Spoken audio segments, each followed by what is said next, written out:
మరి తాతల్ని ముత్తాతలు అయితే మరి వీళ్ళెందుకు గుంజుకుంటారు మరి? వీళ్ళు ఎవరంటే వాళ్ళు ఏం చేయనీకో గుంజుకుంటుర్రో మాకు అర్థమైతలే. చూస్తలేరు కదా, మేము వచ్చి చూడకముందే వాళ్ళు గొలుచుకుంటురంటే పోతురంటే మేము ఇళ్ళ కాడ ఉన్నాము. మా పిల్లలు ఎవరంతా వాళ్ళు పనులకు పోయిర్రు. వాళ్ళు వచ్చిపోయింది కూడా మాకు తెలియదు. ఎంకసిరికి తెలుస్తుంది వస్తుర్రు కొలుస్తుర్రు అని చెప్పిర్రా. నోటీసులు ఇచ్చిర్రా మా ఇండ్లకు. వాళ్ళు ఎట్లా కొలుస్తారు? ఇండ్లకు నోటీసులు ఇవ్వాలి కదా, ఇస్తే వచ్చి నిలబడతారు కదా మా పిల్లలు కూడా. ఇవ్వకుంటే వచ్చి కొలిచిపోతుర్రంట. ఎంకసిరికి ఎరుకవుతుంది మాకు. అయ్యో వచ్చుతుర్రు కొలుచుతుర్రు సర్వే చేస్తుర్రు అంటే సర్వే వాళ్ళు ఎందుకు చేస్తారు? మన పొలము చేయొద్దు కదా, నోటీసులు ఇవ్వాలిగా ఇంటింటికి.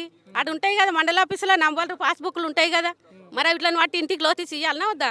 మరి నెంబర్లో ఇప్పుడు నువ్వు అన్నట్టు పట్టా పాస్బుక్ ఉన్న దాన్ని కూడా ఇట్లనే చేస్తున్నారు కదా, నువ్వు ఏం చెప్పదలుచుకున్నావు మరి ఈ రేవంత్ రెడ్డికి?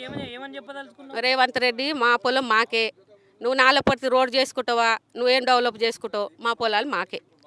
నువ్వు చేసుకో, అక్కడ మేము వద్దంటలేము. నాలపర్తి ఏమైనా చేసుకో, మా పట్ట పొలాలు మాకే. మీ భూముల జోలికి అయితే రావద్దు. మరి తప్పన నిజంగానే వాళ్ళు వచ్చి తీసుకపోతే ఏం చేస్తారమ్మా?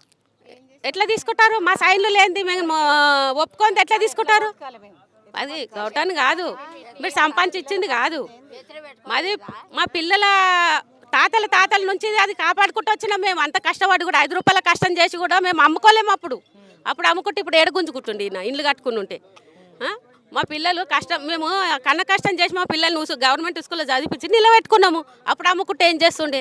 ఎవరిని అడుగుతుండే? ఇప్పుడు మేము పిల్లల కోసము ఆపినాము, అది మా పిల్లల కోసం బాధపడ్డాము. ఇప్పుడు మా పిల్లలకు కూడా గవర్నమెంట్ జాబులు కావు, లేబర్ పని చేసుకొని బతుకుతుర్రు. చేసే కూలి లేకుంటే లేదు.